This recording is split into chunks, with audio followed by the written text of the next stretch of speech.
Good morning everyone. आज हम आखिरी महाभूत जो कि है पृथ्वी महाभूत उसके बारे में चर्चा करेंगे।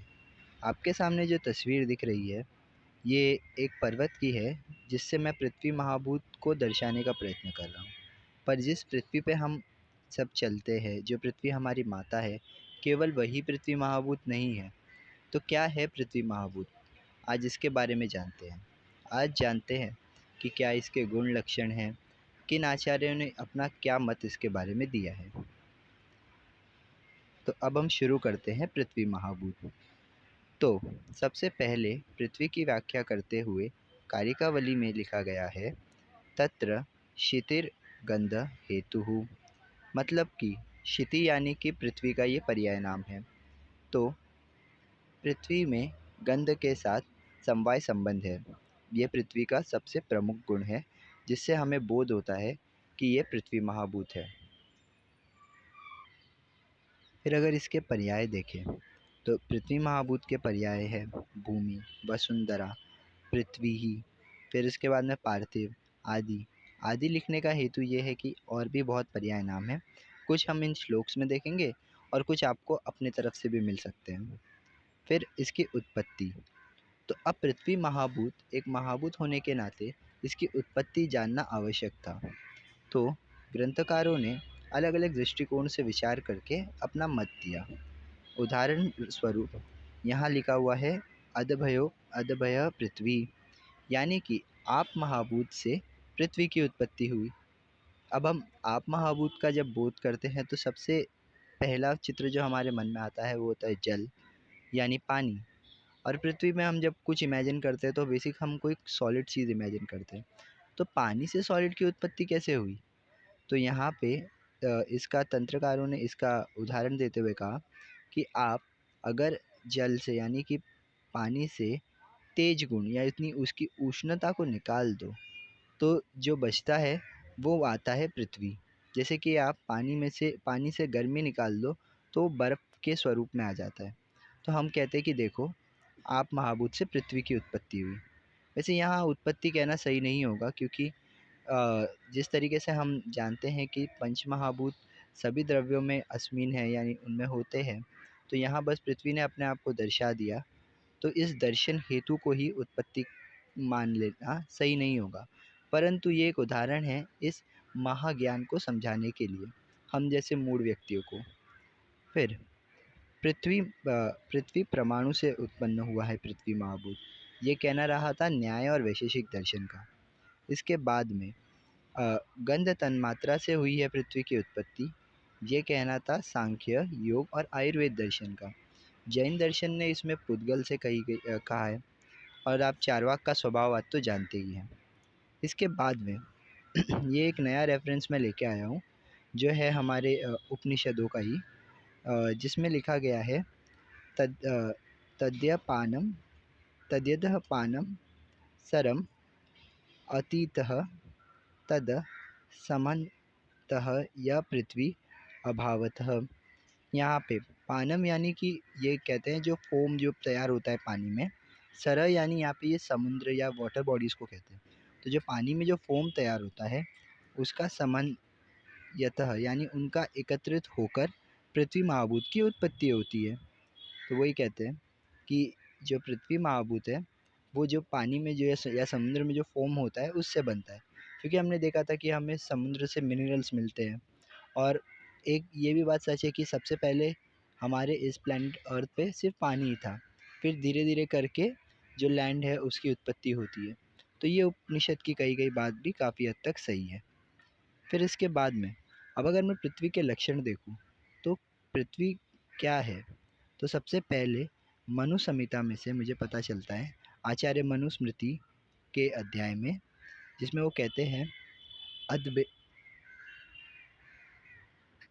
अदभयो गंध गुणा भूमि। तो ये कहते हैं जल से उत्पन्न हुआ जिसमें गंध हो वो ही है भूमि यानी पृथ्वी। इसके बाद में वैशेषिक दर्शन कहते हैं, रूप रस गंध स्पर्शवती पृथ्वी। जिसमें रूप है, जिसमें रस है, जिसमें गंध है और जिसका आप स्पर्श ले सकते हो। पर कौन सा रूप, कौन सा रस, कौन सा गंध और क्या स्पर्श, ये हम आगे देखेंगे। आचार्य चरक का मत जाने तो आचार्य चरक ने इसके खर गुण को भूमि का असाधारण गुण बताया है। जो खर का अर्थ इंग्लिश में रफनेस से कहा गया है। तो आप इसे समझ लीजिए कि आचार्य चरक के मत अनुसार भूमि का जो लक्षण है वो है रफनेस। फिर इसके बाद में जब हम पृथ्वी के गुणों की बात करते हैं तो क्या कहते हैं, पृथ्वी में रूप, रस, गंध, संख्या, परिमाण, पृथकत्व, संयोग, विभाग, परत्व, अपरत्व, गुरुत्व, द्रवत्व और संस्कार आदि है। अब ये क्या है ये हम जानते हैं। तो सबसे पहले इसके लिए मैं ये श्लोक के ऊपर आपको लेके आना चाहता हूँ, जो है सिद्धांत मुक्तावली का श्लोक आपके सामने यहाँ पे जो लिखा है, जिसमें आचार्य कहते हैं कि तत्र क्षितिर्गंधः हेतु नाना रूपवती मता। यहाँ पे वो कहते हैं कि पृथ्वी में जिस जो गंधवती पृथ्वी है वो अनेक रूप में हमको दिखती है, और बात सही भी है। तो हमने जो सबसे पहला यहाँ पे गुण देखा था रूप, वो दरअसल क्या है, अनेक यानी नाना यानी बहुत सारे रूप में हमें दिखता है।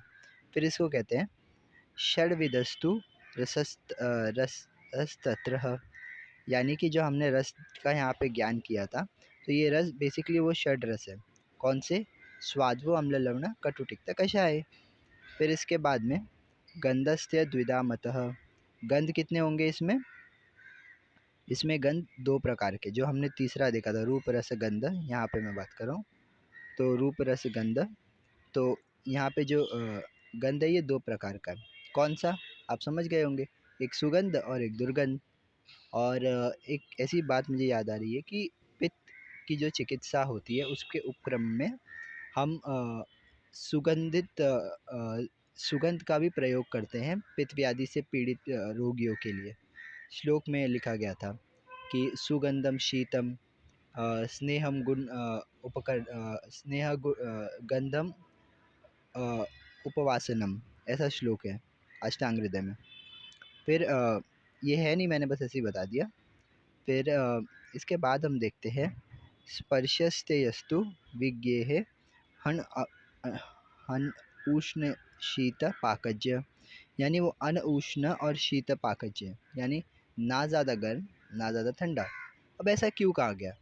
क्योंकि शीत गुण अधिक होने से पृथ्वी अपनी द्रव्यता को पूर्ण रूप से खो देती है। और पृथ्वी में हमने देखा था कि यहाँ पे इसके गुणों में यहाँ पे इसे द्रव्यता भी बताई गई है। आप देख सकते हैं यहाँ पे श्लोक में लिखा हुआ है।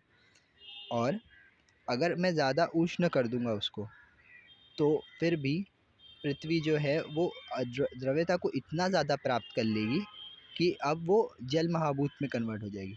यानी कि आप बर्फ़ को गर्म कर दो तो वो जल बन जाएगा। तो इसलिए ये कहना लॉजिकल है कि पृथ्वी महाभूत की आपके प्रेजेंस को आपको देखना है तो वो ना ज़्यादा ठंडा और ना ज़्यादा गर्म होना चाहिए। फिर इसके बाद में जब भेद आता है तो वो नित्य अनित्य के रूप में आता है। नित्य अनित्य सच द्विधा नित्य स्याद अनुलक्षणा, यानी नित्य जो रहेगा वो परमाणु रूप में रहेगा। अनित्य तो तदन्त्यम स्यात् सै वाव्यवयोनिः योगिनी, यानी जो अनित्य रहेगा वो कार्य रूप से रहेगा उसके। और उसमें अनित्य को तीन प्रकार से भेदा गया है, जिसमें कहते हैं साच त्रिधा भेद भवेदः देहम इंद्रियम और विषयस्तः, यानी किन तीन प्रकार से? देह, इंद्री और विषय। यानी भूमि को जो उसका कार्य रूप है उसमें तीन प्रकार से हम समझ सकते हैं, एक हमारे देह में, एक हमारी इंद्रियों में और एक विषयों में। इसके बारे में हम अब आगे देखेंगे जब हम तर्क संग्रह का श्लोक देखेंगे, जिसमें वो पृथ्वी के भेदों को बताते हैं। तो फिलहाल अब हम इस श्लोक पे वापस आते हैं, जिसमें देखते हैं रूप, रस, गंध और स्पर्श हमको पता चल गया। संख्या भी पता चल गई। संख्या दो, नित्य अनित्य। नित्य परमाणु रूप है और अनित्य जो है वो कार्य रूप है। फिर परिमाण, परिमाण हम पृथ्वी को बेसिकली मेजर कर सकते हैं, पृथ्वी का परिमाण हम निकाल सकते हैं। फिर आता है पृथक तत्व। तो अब यहाँ पे हम जो पृथ्वी है वो अपने गुणों के कारण बाकी 8 कारण द्रव्यों से भिन्न है, तो इसमें पृथकत्व गुण आ गया। फिर इसके बाद में आता है संयोग और विभाग। हमने संयोग और विभाग पृथ्वी का अनेकों बार अनेकों उदाहरण देखा है। जैसे कि आप किसी चीज़ को तोड़ दो, अगर वो सॉलिड है, जैसे कि आपने कांच को गिरा के फोड़ दिया, तो उसका विभाग हो गया। और जोड़ना भी हमने कितनी सारी चीज़ों को बचपन से लेकर अब तक जोड़ा है, तोड़ा फोड़ा है। तो शायद ये प्रिंसिपल तो हम जन्म से ही करते आ रहे हैं, तोड़ने फोड़ने का, पृथ्वी महाभूत के साथ। फिर परत्व अपरत्व। तो अब ये परत्व अपरत्व पृथ्वी में देखा जाता है।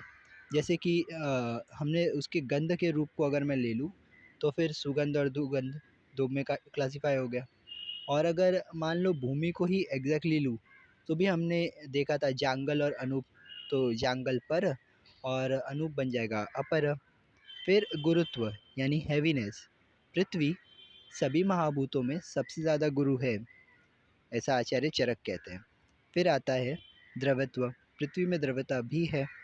और उसके बाद में संस्कार। संस्कार में पृथ्वी में वेग है। फिर स्थिर स्थित पाकजवाद है, यानी कि आप उसको थोड़ा हीट करके आप उसके शेप को चेंज करके फिर से उसमें स्थिरता ला सकते हो। तो इस तरीके का संस्कार हमें देखने मिलता है। आखिर ये गुण है तभी तो हम पृथ्वी के मटके बना पाते हैं, यानी मिट्टी के। फिर इसके बाद में आचार्य चरक से जब पूछा गया कि जिन द्रव्यों में पृथ्वी महाभूत आधिक्य है, उन द्रव्यों के क्या गुण होंगे आचार्य, तो कहते हैं तत्त द्रव्याणि गुरु यानी कि हैवी, खर यानी कि रफ, कठिन यानी कि हार्ड, फिर मंद यानी कि स्लो, यानी they not not show immediate reaction. जैसे कि हम देखें लिक्विड या सॉल्यूशंस में रिएक्शंस या कोई भी प्रक्रिया बहुत तेज़ी से होती है कंपेयर टू सॉलिड्स, और गैसेस में तो और तेज़ी से, यानी वायु महाभूत जहाँ हो। फिर इसके बाद में स्थिर, दे आर स्टेबल, इसीलिए तो मंद कहा गया। फिर उसके बाद में विशद यानी नॉन स्लाइमी। फिर आता है सांद्र।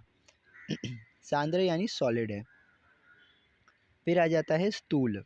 स्थूल यानी यहाँ पे सूक्ष्म यानी छोटा होता है, स्थूल यानी बड़ा होता है, तो दे आर बिग। फिर इसके बाद मतलब इसको आप अपनी डेली लाइफ में आराम से यूज़ कर सकते हो। फिर उसके बाद में गंध गुण, बाहुल्य यानी पृथ्वी वाणी। तो यहाँ पे ये कहते हैं यहाँ इसका जो गंध गुण है वो मेजॉरिटी रहेगा द्रव्य, पृथ्वी द्रव्य में। तब उसके पास गंध है तो उसके पास पृथ्वी है, आप ये कह सकते हो। फिर इसके बाद में अब हम पृथ्वी का भेद देखते हैं तर्क संग्रह के अनुसार। तर्क संग्रह के 9वें श्लोक में उन्होंने बताया सद्विदा नित्य अनित्य च, यानी दो प्रकार है, एक नित्य एक अनित्य। नित्य परमाणु रूप, यानी नित्य जो रहेगा वो परमाणु रूप रहेगा। अनित्य कार्य रूप, यानी अनित्य जो है वो अपने कार्य रूप में रहेगा।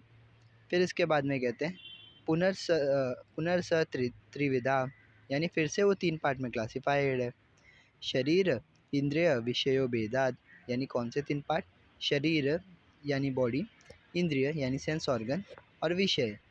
फिर इन तीनों में भी वो बताते हैं कि कैसे आप पहचानोगे। तो ये कहते हैं शरीर अस्मिद अस्मिद अस्मिदादि नाम, यानी ये कहते हैं कि जो हमारा शरीर है वो इटसेल्फ ही पृथ्वी से बना हुआ है। हम कहते हैं ना मिट्टी का ये देह है, तो ऐसा क्यों कहते हैं, क्योंकि उसमें पृथ्वी महाभूत का आधिक्य है।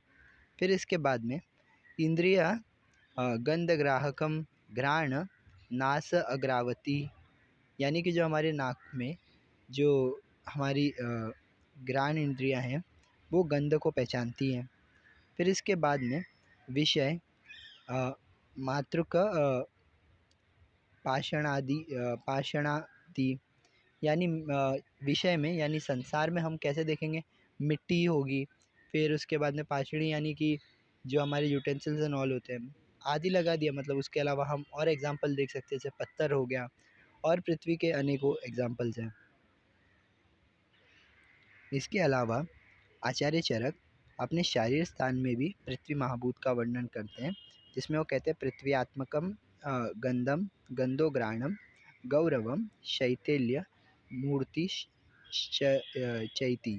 तो यहाँ पे ये कहते हैं पृथ्वी महाभूत वाले जो द्रव्य होंगे उनमें गंध होगा, जिसे हम ग्राण से बोध करेंगे। फिर गौरव यानी हैवी होगा। फिर इसके बाद में शैथिल्य यानी स्टेबल होगा, और मूर्तिश यानी कठिन होगा, यानी हार्ड होगा। फिर अगर यहाँ पे हम ऊपर देखें फर्स्ट श्लोक, भाव प्रकाश जी जब कहते हैं कि पृथ्वी का गुण क्या है, गुरु। फिर इसके बाद में हम अगर वैशेषिक सूत्र के अनुसार देखें तो स्नेहहीना यानी स्नेह कम होके, गंधयुक्त गंधयुक्ता यानी गंध के साथ, क्षिति वेते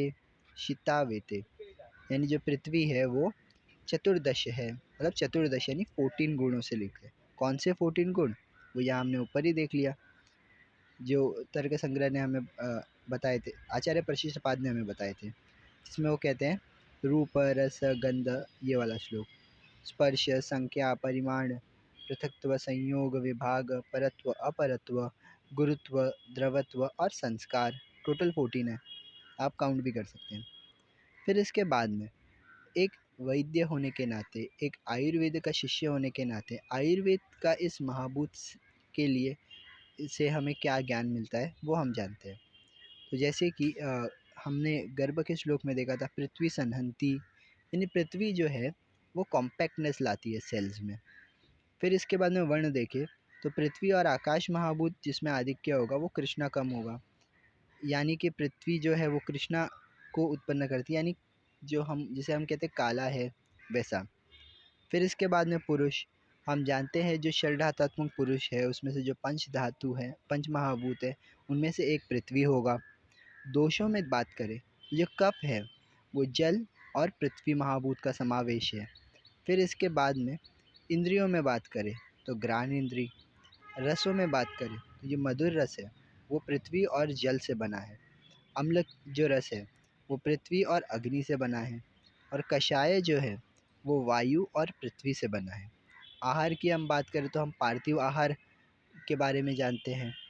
फिर इसके बाद में अगर आचार्य वाग्भट से पूछा जाए कि जो पृथ्वी महाभूत का आयुर्वेदिक इम्पोर्टेंस क्या है और ये शरीर में क्या चेंजेस लाते हैं, तो वो कहते हैं तत्र द्रव्यम, मतलब ये द्रव्य गुरु होते हैं, स्थूल होते हैं, गुरु यानी हैवी, स्थूल हमने देखा था बिग। फिर स्थिर होते हैं, स्टेबल होते हैं, गंधो गुणोल बलम, यानी इनमें स्मेल होती है गंध। अब शरीर में क्या करेंगे, तो पार्थिवम गौरवम यानी आपको पहले तो हैवीनेस लाएंगे, शैथिल्यम स्टेबिलिटी लाएंगे, संघाटम यानी कि कॉम्पैक्टनेस लाएंगे, और उपचयवाहम यानी ग्रोथ में आपके हेल्प करेंगे। इसके अलावा हम देखें तो अंतिम पॉइंट जो मैंने लिखा है, पृथ्वी द्रव्य का सेवन करने से मांस मेद और अस्थि धातु की वृद्धि होती है। क्यों? क्योंकि इनके पंचभौतिक संगठन में पृथ्वी महाभूत है। Thank you. और आज हम अपना पृथ्वी का लेक्चर यहीं ख़त्म करते हैं।